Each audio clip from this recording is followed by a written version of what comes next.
Hi, this is the Free Art School where we talk about living as an artist, things you learn the hard way, both practical and meaningful. And today I have the great pleasure of talking to You and Ethan Greenbaum. Thank you guys for joining me.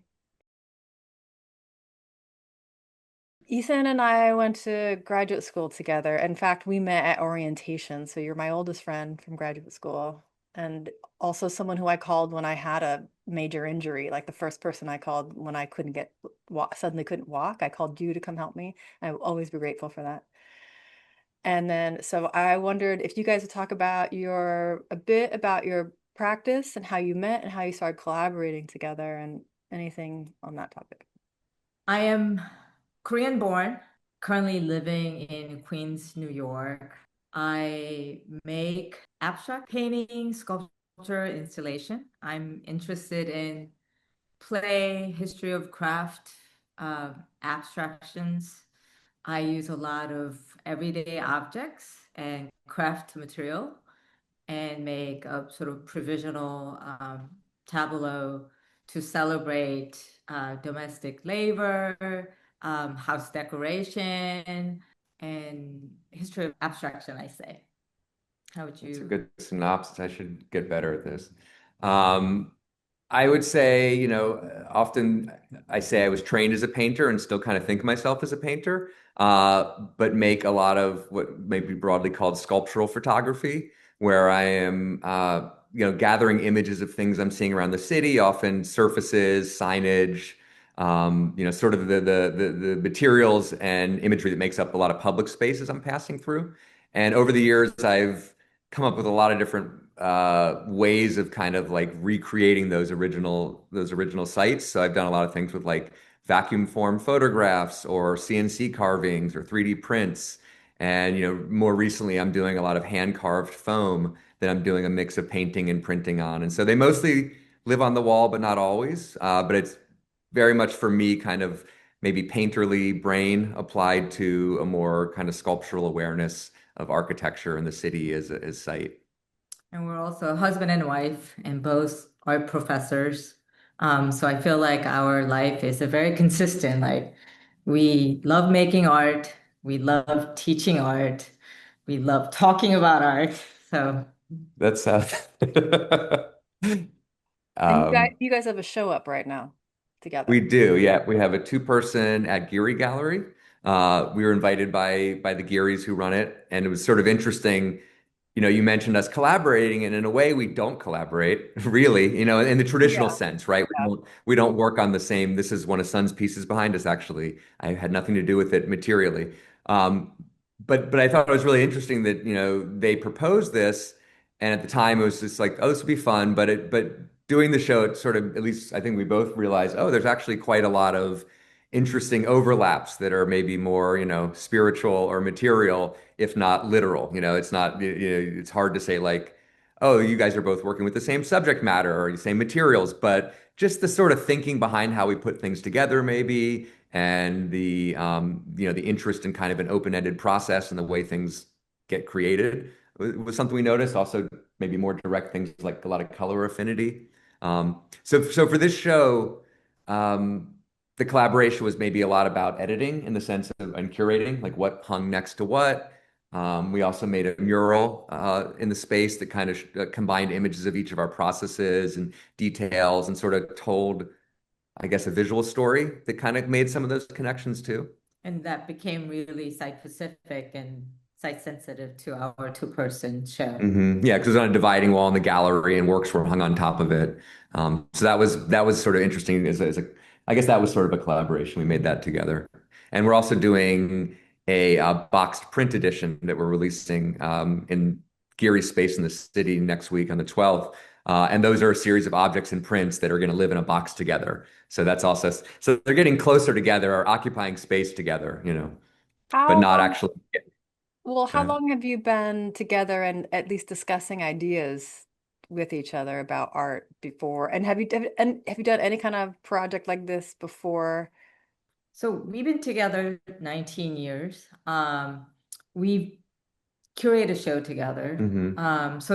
And we did a lot of formal, informal studio visits and stuff like that. I do think that Ethan was a an important part of my New York life. Like I met him like maybe a month after I moved to New York. So, and I sort of learned, he became sort of my community or extension of my community. Because I went to school in Michigan, which that's very different than like you guys who went to Yale, that everybody who went to Yale, a lot of people moved to New York together. So there's that kind of built-in network and friend already versus I wasn't. And I think that through Ethan, I learned a lot in terms of like how to focus, and like what that means to being an artist in New York. That's nice. Thank you for saying that. I mean, yeah, if along those lines, uh, if I was to think of things I've learned, it is probably more on the side of intuition and pleasure. I mean, it's a bit of a cliche that maybe, no, not maybe, I'm definitely more linear and rigid at times in my thinking. And I think Sun is definitely much more of an intuitive maker and just sort of seeing that happen in real time, especially over time. That's one of the things that I, especially at the, having made this show together, I realized I've been like slowly absorbing, and to my like psychological and hopefully aesthetic betterment, is like, oh, like there is a level of sort of trust and playfulness that I think for me, especially when I was a younger artist, I had a harder time accessing. I think I felt, speaking of Yale, coming out of like the serious grad school program, I felt a certain sense of like a need to have maybe like intellectual clarity, for lack of a better word, or ideas, that I could sort of like really grasp onto. And it's hard to articulate the distinction away from that because it's away from language as a justifier maybe. But I think, yeah, seeing Sun work and just kind of being around her and getting feedback on my work has encouraged me to kind of embrace the more pleasurable and intuitive elements of making. Are your studios near each other? Or do you just visit each other a lot? More the visiting. I mean, Sun currently is working in a clay studio actually in Long Island City. So right now it's near, but you also have a studio out in Easton, Pennsylvania where you teach. Yeah, so there very briefly also we share a studio that didn't work out well, but I liked it more than she did. well, to because he was making much more literally bigger and heavier, and I end up spending a lot of my studio time helping him carrying stuff, and Oh so man. it didn't Oh, good. really work out. And I create things that doesn't create dust versus Ethan had some point, and so it didn't mix well. But I think I've always really appreciated studio visit, formal and informal with him. I mean, I'm also at the same time very protective of my idea too, because at the beginning, if I opened up my stuff to Ethan a little too early, sometimes that before I know what I'm doing, that whatever the comment I will get from him, let's say if he's just walking by, say like, oh, that green looks really good, then he maybe mean nothing, but I'm like, oh, green, green, green, green. Like all week I've been thinking about green. So there has been and I think for younger artists too, I think that you got to think about like there are times for you to protect your idea that include not inviting your partners and husbands who you think great of in terms of their feedbacks and stuff. And then there's time when I feel like I'm now ready to have a conversation, then I will actively have him, stop by or talk about it. And that conversation can be really productive. It could be very honest, and I still feel like be able to take it as a more productive way than like protective of like or offensive of whatever it's coming out. So there's a really I am more sensitive when to invite, but when that works, it works really well. Oh, I just didn't mean to pry too much on this. It's just such a beautiful thing to have like even like a two-person community to have an ongoing dialogue that I'm Um, jealous in some way. I'll take your jealousy with all the warmth of my heart.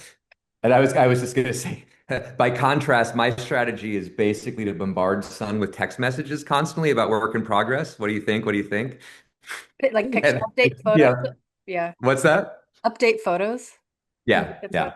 And I get if I get like a 10 to 1 response ratio, I'm doing pretty good. She'll be like, looks good. And I'm like, yes.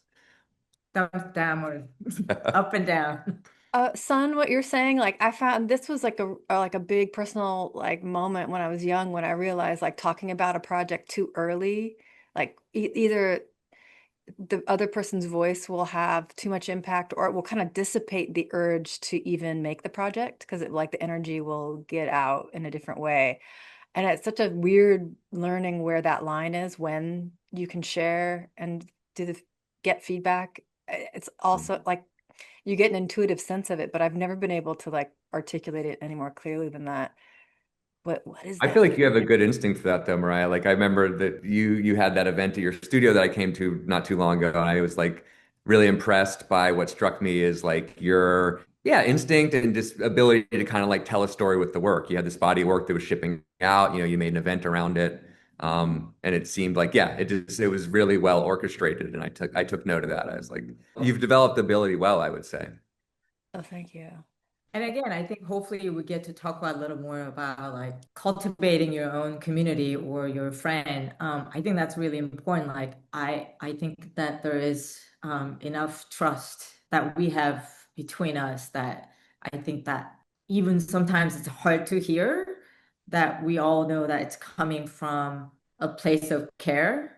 And I think that, I have that with Ethan, obviously, but I also have with the other friends as well. And I think that those support is really important. And I think, I mean, again, I'm guessing, people like you guys who went to supposedly like consider prestigious schools, that I think the competition is a next level in a way that I didn't have that. And I think like I learned early on that celebrate people's and friends' success instead of like being jealous or be discouraged by that, because that will happen. And I think that once I removed that sense of competition, I felt like it was easier for me to find my people. And once that people become my people, then I can trust. And that trust can come with the very critical sort of like feedback as well. Yeah, making sure you can trust, selecting people you can trust, and then being really open to what they have to say, even when it hurts to hear. Mhm. I mean, one thing that we were talking about earlier that I thought was interesting that these were all your questions, by the way. So we sort of picked ones we that stood out to us. But one was like, do you have moments when you feel like you don't know what the next step is? I love that just because it's a very like poetically open-ended question, right? It can mean a lot of things to different people. But that was something I had given some thought to, and I think you did as well. And one of the things that interested me about that we were discussing beforehand was there's almost two answers, and knowing the nature of your channel here, I know that a lot of it is about like, i.e. the free art school, like talking to maybe younger artists or people, like giving advice if that, or giving sharing it in that spirit. And I was noticing like for me, there's like two ways to think about that maybe especially earlier in my studio life, the challenge was where to start or how to get moving, right? How to like get over inertia rather, generate momentum. And I think there, like, it's often about, I found it very helpful to make a game of things, i.e., can I make what could I do that's going to be done today? Or what can I do with like just the materials on hand, and sort of to sort of like deal with that sense of trepidation by choosing the like closest available action. And that's something I, would say in the way of like advice for somebody maybe who's on that side of things where the beginning is hard or the sense of like the openness is overwhelming is to really like think about like, yeah, like very small scale things that would be fun or achievable in short order. But what I said was funny is like, I guess I've been doing this long enough that I have what is maybe the opposite situation, which is I have so many ideas that it can be challenging to choose, and so then it becomes a question of like getting centered in a way to recognize what feels like a natural next step, or what feels the most meaningful in relation to what's been made before.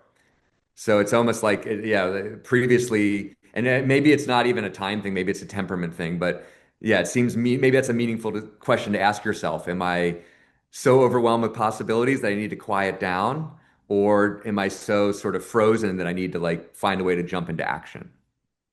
And Yeah, I I think think maybe depending on that feeling, that might determine, yeah, like what you do. they feel both kind of paralytic. some reason. But that's you're talking about Yeah, they studio are both about crafting. different forms of paralysis.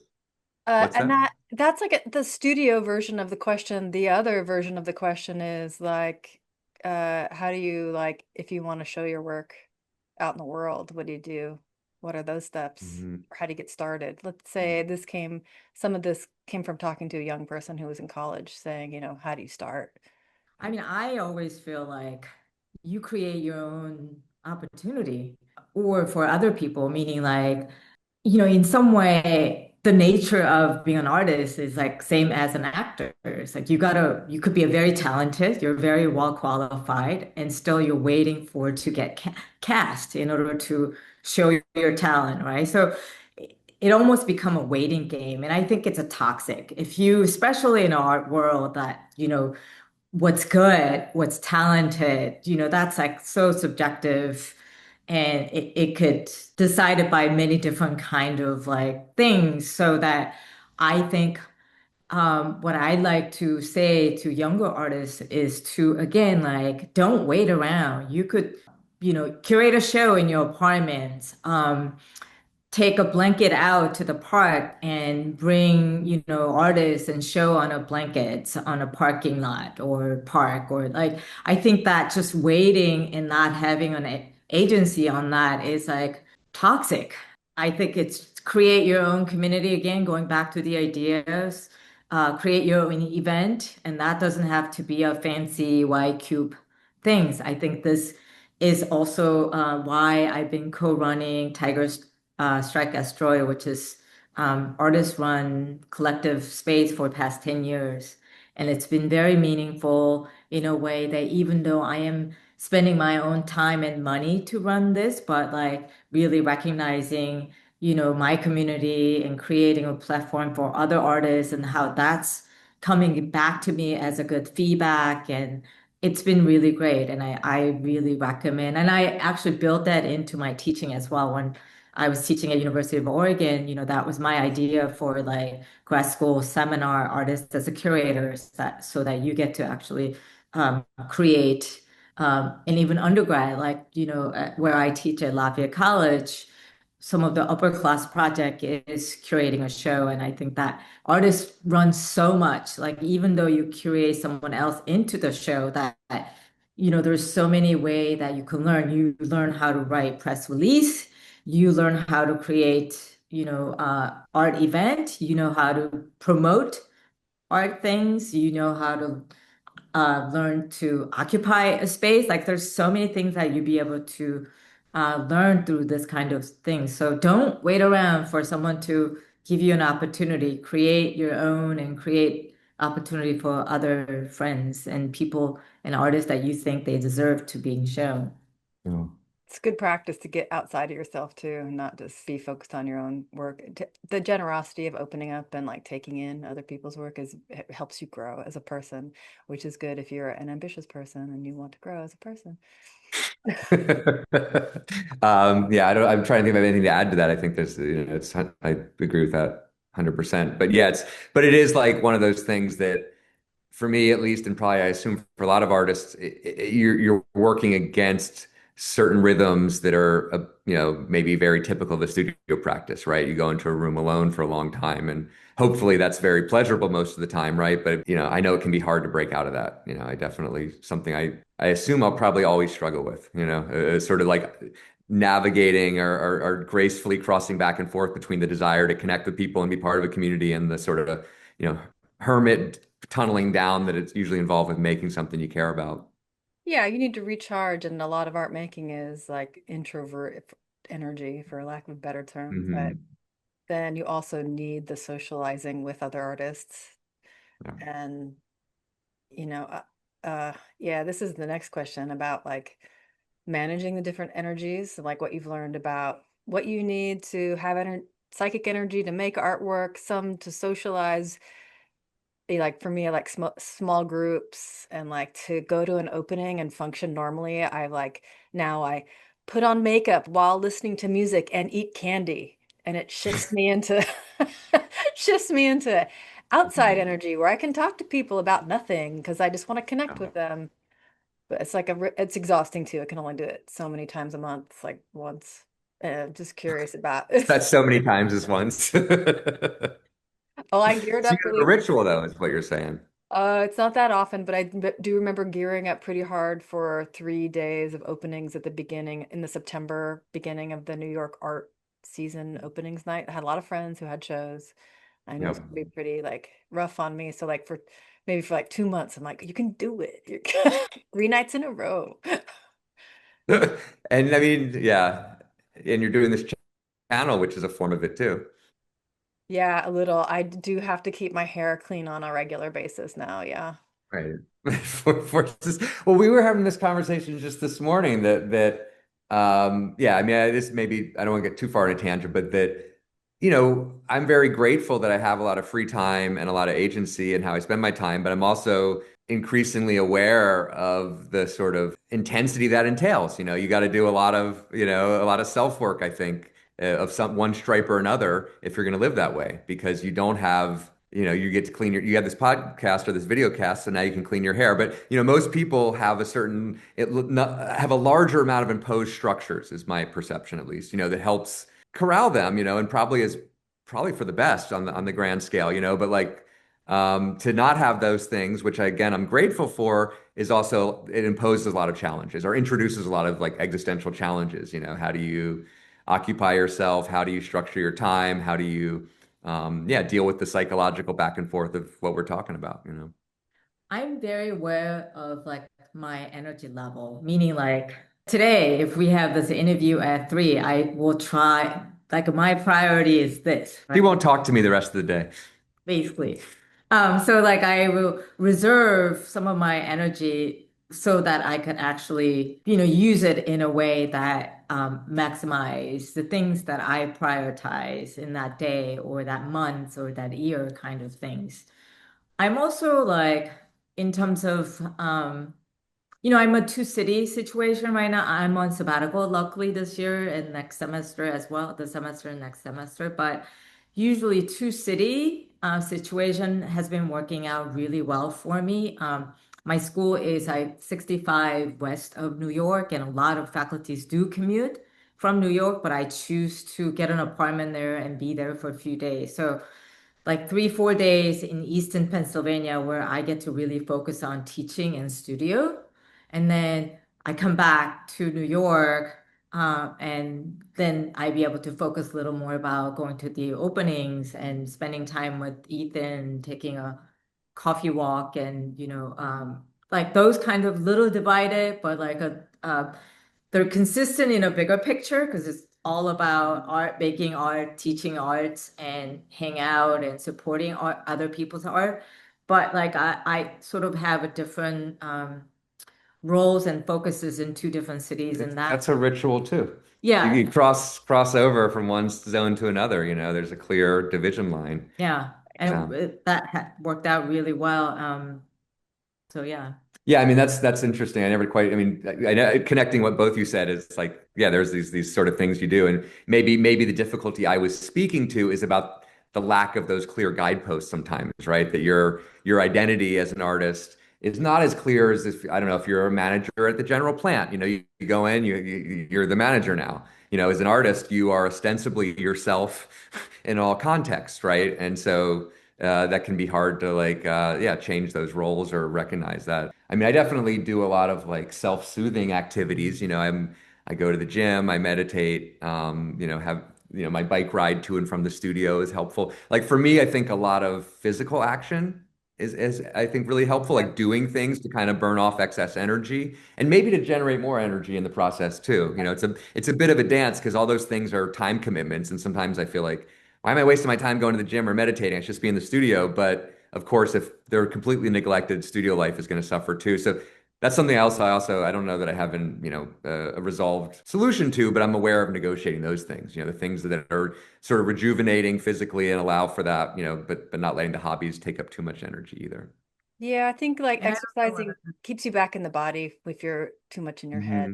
Keeps you Yeah, grounded. yeah, yeah. Yeah, absolutely. Yeah. I don't know whether this is extension of like what we are saying, but at the same time, like also, again, the two city situation at the worst, like sometimes I'm so ready to leave New York because there's a city of like so much competition and ambition and disappointment. I'm ready to leave. And then I actually got to leave for a few days in a small town.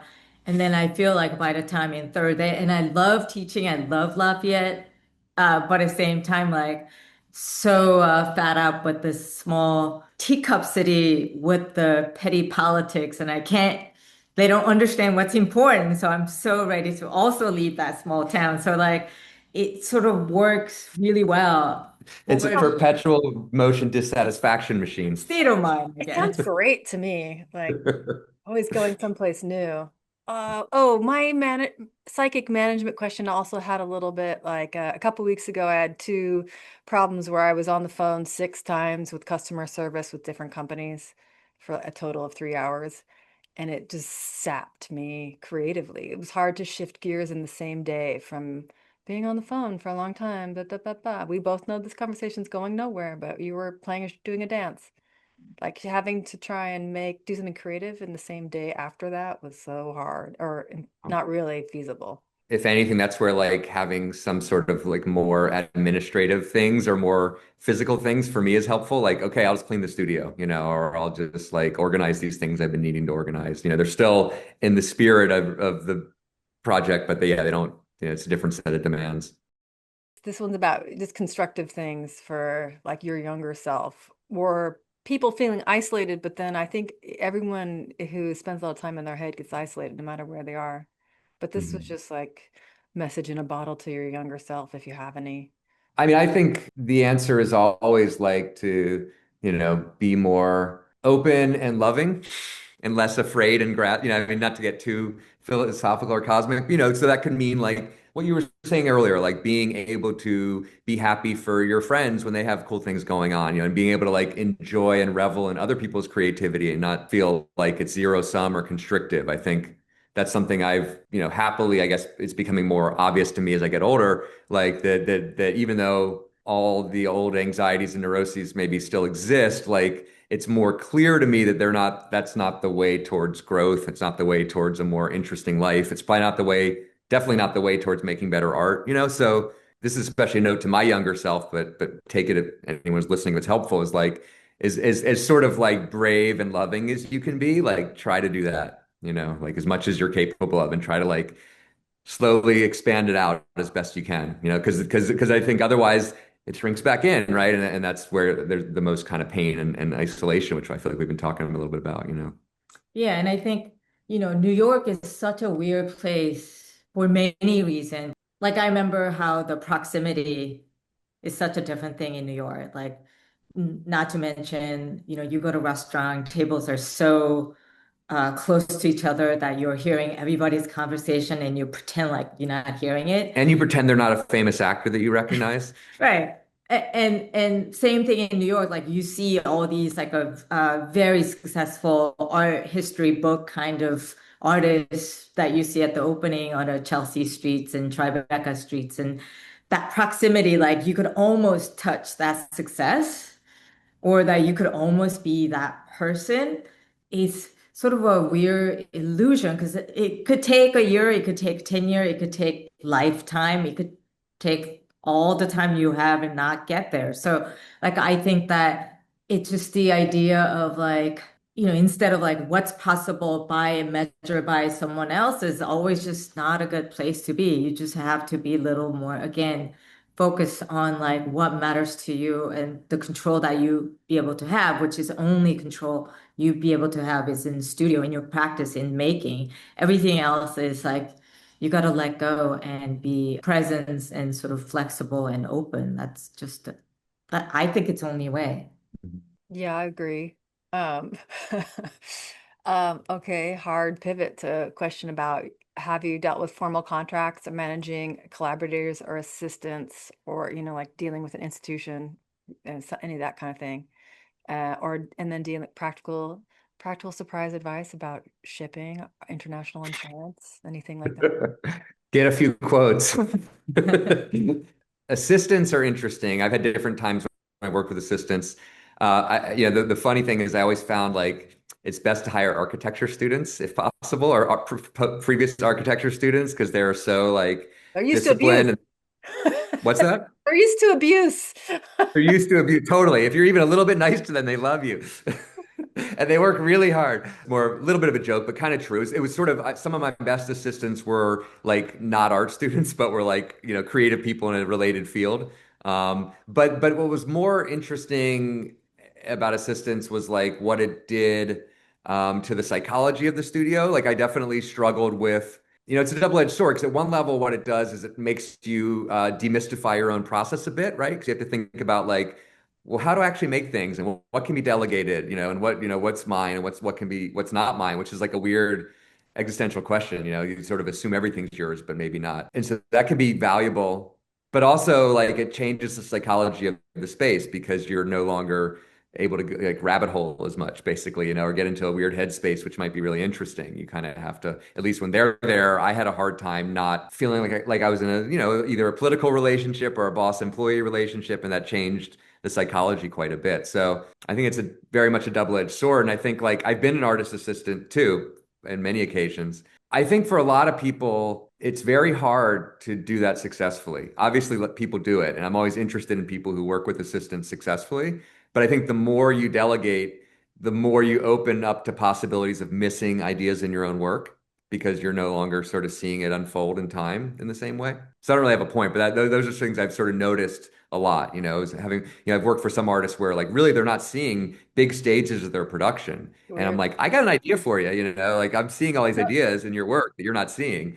And I think that's why you sometimes, see people who get really high fabrication and, industrial in their scale, and the work starts to feel kind of dull, because I think they're not able to kind of to be there with it along the process. But I mean, I think for younger artists, I think it probably great opportunity to work for, older or more successful artists. Because I think that coming from getting my, degrees in Michigan, I felt like I've never had or didn't have, never seen or witnessed what is practicing artist means. Like, I think it would have been great education for me to like learn things that what I am doing as an artist, like I just learned by doing it, but I think it would have been a faster learning yeah. thing if you were to uh, work as an assistant for older artists. So I encourage that. I don't know you want to do for 10 years, maybe 1 or 3 years is good enough. Hmm.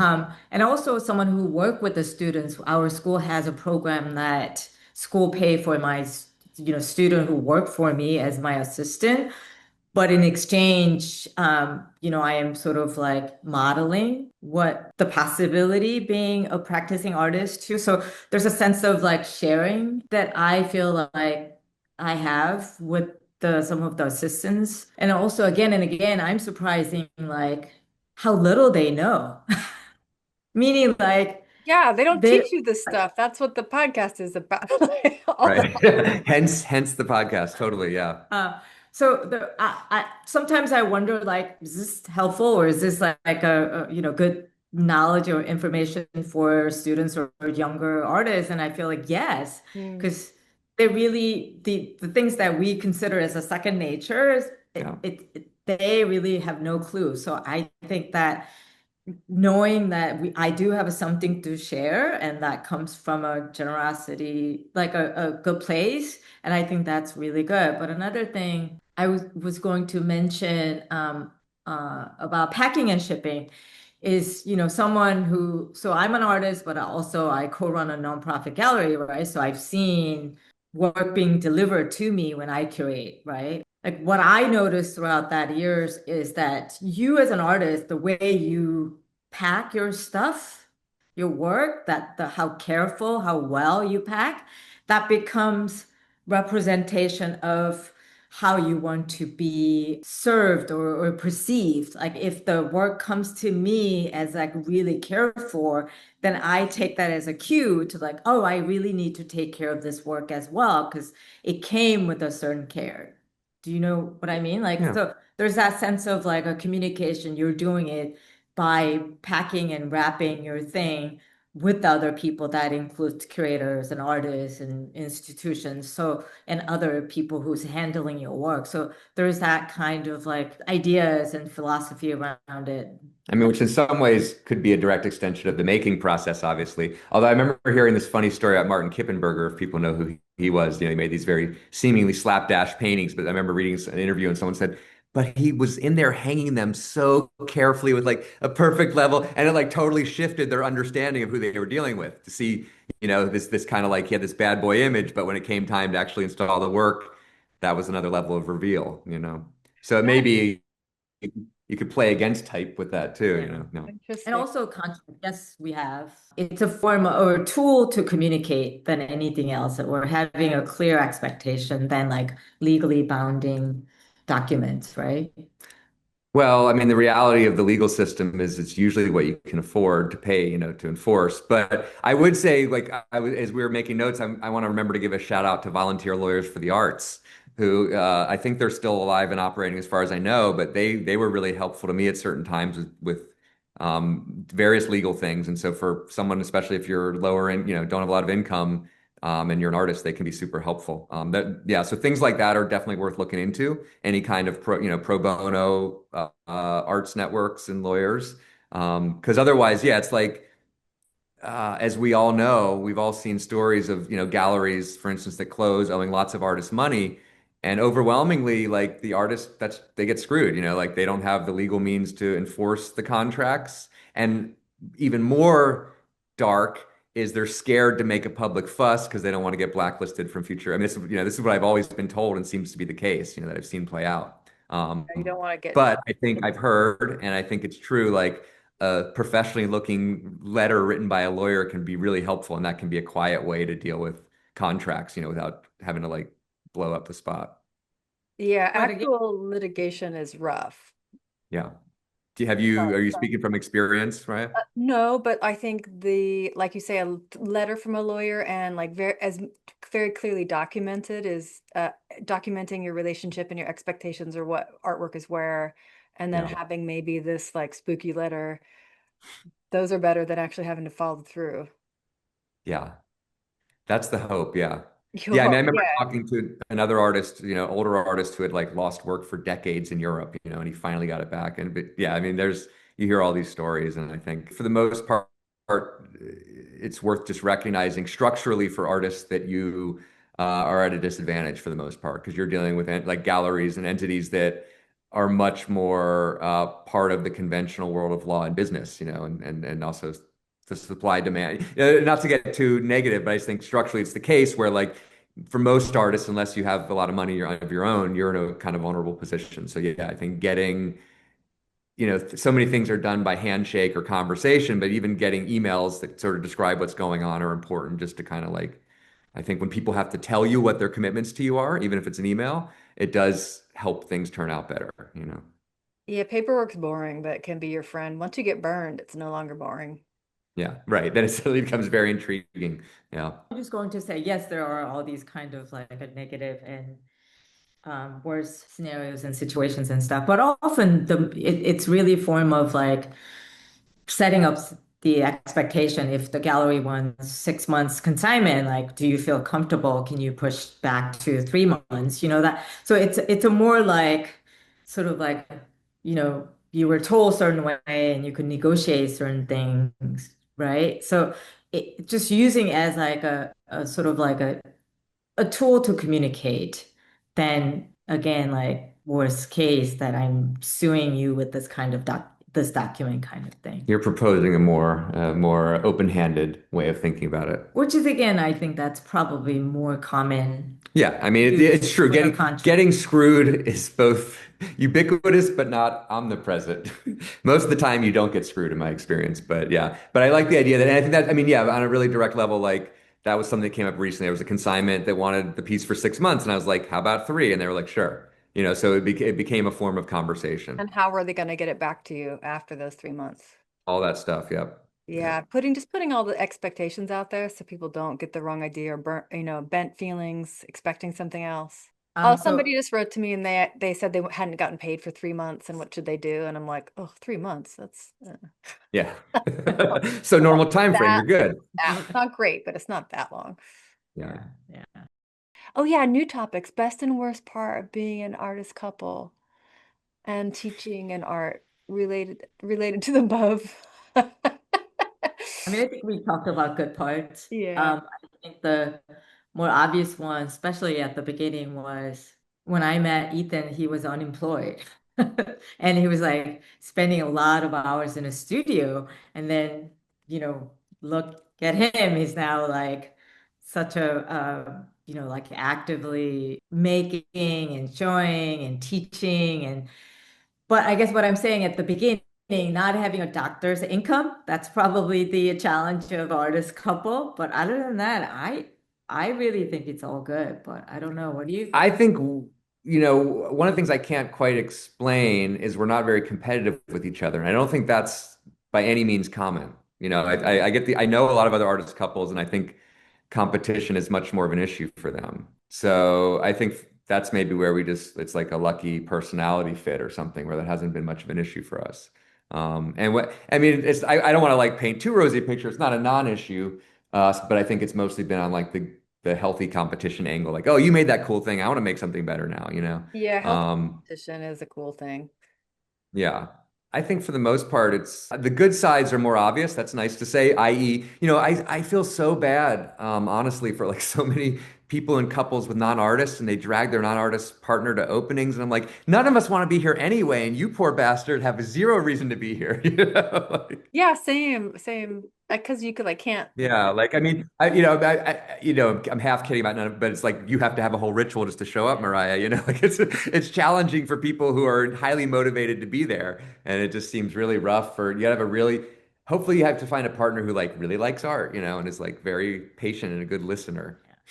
And not often, but there has been a time that my role sometimes, like, if it's like hang out with Ethan's people, whatever that means, then sometimes I'm stuck at wife's table, even though I'm an artist and I Oh, want to talk about art, but like they put me in a wife section where we got to talk about I don't know what, but like non-art things versus like there is an artist, table with like the curators Smoky and cigars and that backslapping. that had happened, and I what? felt like, oh, interesting. I'm an artist too, but I have to play a role as a wife of artists in certain occasion. I bet you also had that too. There's Like, been those moments, and I hear this, by the way. I won't name names. I know couples where the gender situation you describe is inverted, and it has to do with the one partner being the center of attention at the moment. But yes, I think that's one of those things that can be uncomfortable for sure. I've heard that from a lot of different couples, like, oh, we went out with his dealer or her dealer, and like everyone ignored me all night. And if you're a supportive doctor who loves art, it's not as painful as if you're also an artist. Yeah. Yeah, wow, you're blowing my mind with that. The Which part? just that I'm just trying to put myself on both sides of that and sweating a little bit.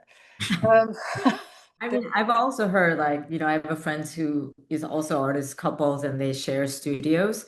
And when her boyfriend has a studio with whoever, that even though her studio is like close to the entrance, that person who's visiting her boyfriend or her husband would never like not even pay attention to her stuff and just pass by and go directly to his studio. Vice versa, when yeah. she has her visitor, then the person doesn't even, you know, curious about what's happening at the back room. There's the awkward moments I think sometimes comes and it's a part of a package, I guess. Oh wow, all this is I'm an only child, so a lot of this is like twisting my noodle. I'm tempted to ask you about your dating life on here, Mariah, but I won't do that to you. I have a musician partner who is a creative person, but it's a different field, so not competitive. But oh yeah, but now we're in a band together, and we actually have band practice tonight. Oh, So really? I bring Cool. I bring props. I think that's, in all seriousness, I think that's like probably for most people the better way to go. As somebody who's like, we lost her. She's off to play. This is one of the props for tonight. Nice. It That's makes a thunder awesome. sound, which I won't do. But I like this Yeah. doctor talk because I have a good friend who's a doctor, and she tells all her creative friends to marry a doctor.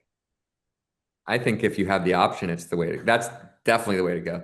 I think the second best way to go is what you have, which is somebody who's like create in a creative field that's adjacent, because then you totally eliminate a lot of the competition elements. Yeah, except a lot of our events happen on the same night, so people think that he is a made-up boyfriend because we're at separate things. Right.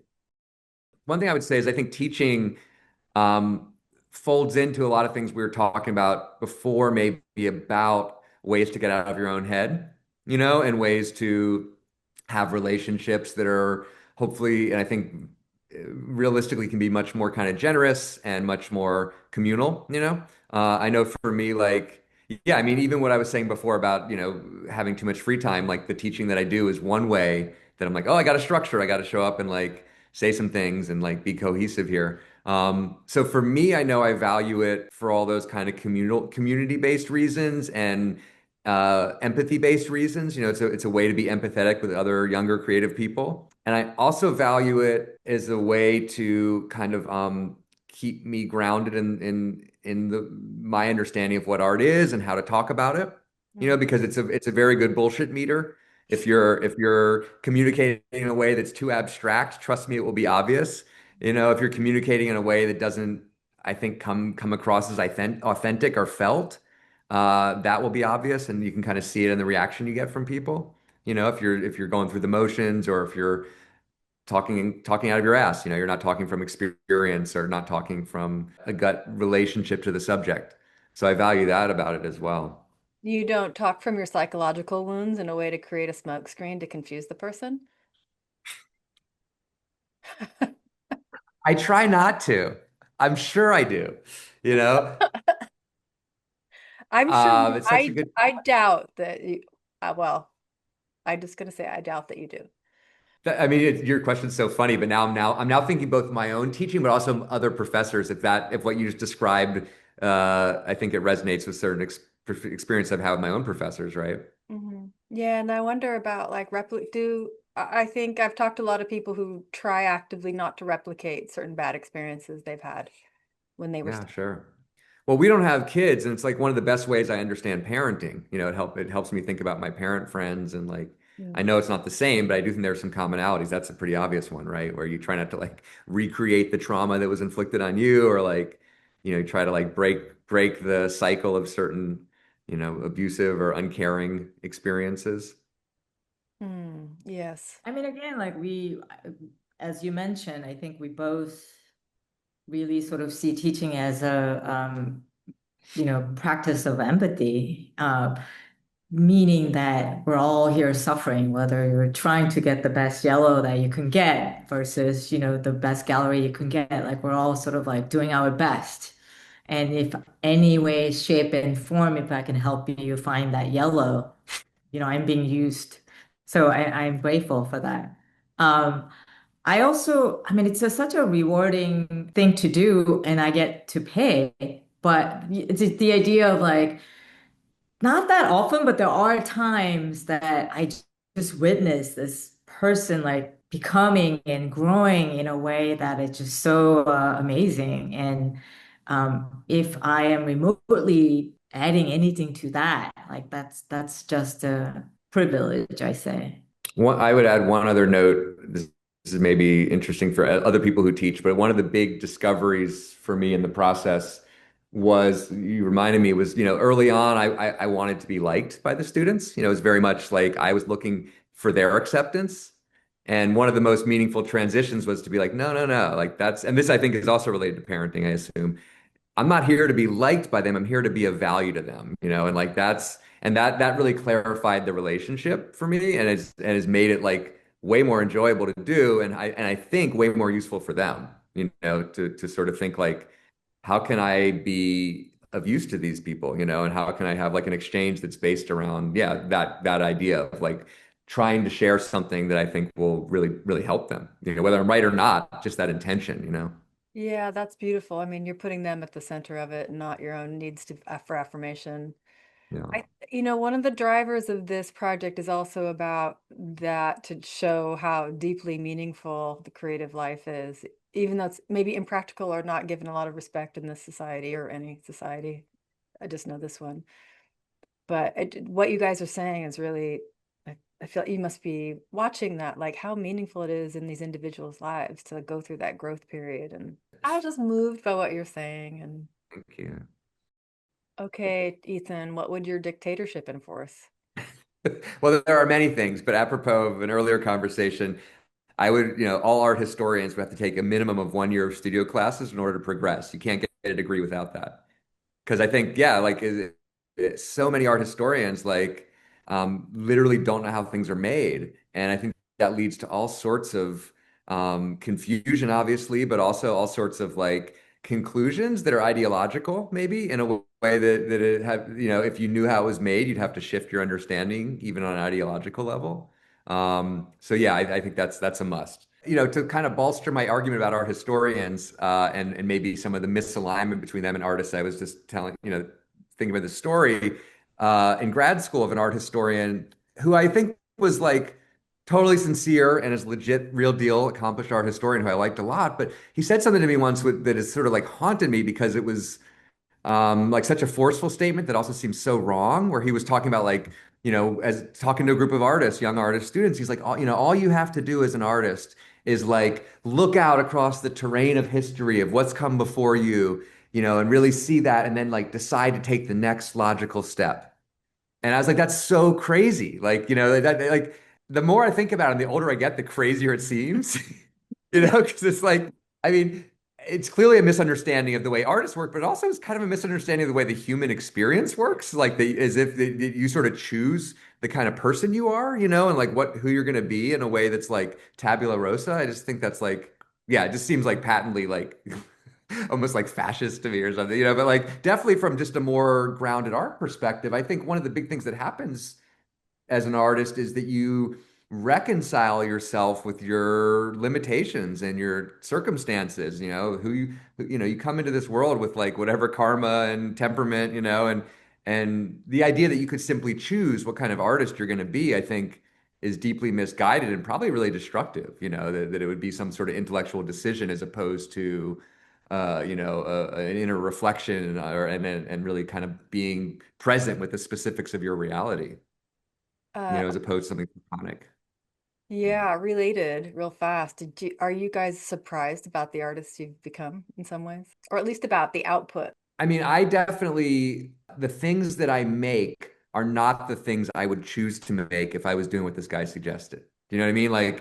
And so tangibly, there are like a lot of artists I admired in school and I continue to admire, love their work. And if I was just like, I'm going to push a few buttons and be that artist, I would, but I don't think I have that choice. I think I have a choice that's much more like localized, like to do, like we were sort of talking earlier, like to do this or that of the few things that are arising out of my circumstances, right? But so yeah, so I make things, for instance, that are like maybe like not as clean and like cerebral as I might choose if I was living in a cerebral world, or if I, like i.e. what was proposed. So I sometimes make things where I'm like, that's really like funky, and like in a way that like makes me a little uncomfortable, but I have the instinct to do it, and so that happens a lot where yeah, I'll make something that feels intuitively right, and there is some sort of uh, discomfort with it because it's not what I would have chosen from a detached place, So I experience it more on that level, things made like, whoa, I didn't see that coming, or that's like, yeah, I've arrived somewhere that I would not have chosen if I could plan the journey. I mean, I sort of see myself like, if I'm being honest, like I think it's a miracle that I'm an artist, in terms of where I came from. Like I grew up really poor, for many, by raised by a very young single mother versus like my profession is something that very much about like what I like, very intuitive, fun, dilettante, like sense of like this leisure that it comes with that it seems so far from like functional and productive in a very conventional way. Like that to me, like, how do I get here from that? But also type of work that I make, I think I feel very much of like, I make things that belong to who I am, like meaning, you know, I moved around a lot. I've never really had a permanent home, that includes from like Korea to United States, but like different art and teaching opportunity, I moved around. So lack of that home really makes me like prioritize certain things, like flexibilities. It never require for me to have a production specific places. Like, I don't have studio right now, so I am renting a ceramic shelf so that I'm making ceramics. So there's a things that I accommodate, like I make things within the accommodating of my life. So I think in that sense, my art practice is like under the umbrella of what I see the world and my approach to a life, which is like in that moment, be flexible and be focused and do whatever you can in that given situation. I appreciate you doing this so much. It's really wonderful to like have this talk. Like I will feel so happy for the next like 48 hours.